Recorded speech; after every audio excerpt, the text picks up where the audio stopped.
You know what's funny? How sometimes we can interpret what someone says in a way that it was never intended on being interpreted.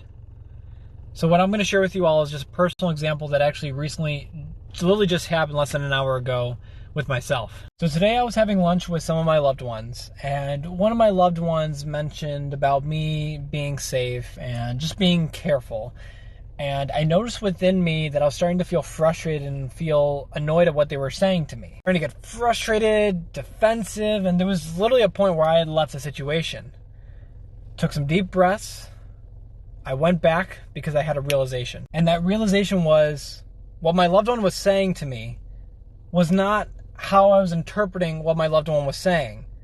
My loved one was telling me to be careful and to be safe, and I was interpreting my loved one's words as, I am not responsible.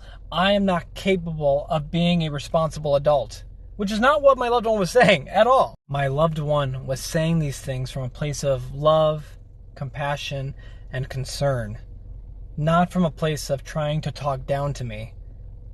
The problem was I was interpreting it as them talking down to me.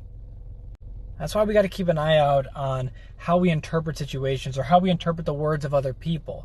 Does that make sense? This is why self-awareness is so important, to develop it, to continue to condition that muscle.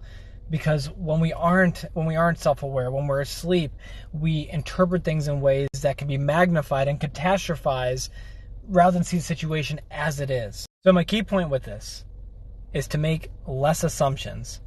Don't assume the intentions of other people. You're going to have to ask them. Because sometimes when we make assumptions, we sometimes assume the worst of other people's intentions. Does this all make sense? That's why it's important we give other people the benefit of the doubt. Because sometimes our assumptions can be dead wrong. And yes, even me can make these mistakes and still make those mistakes.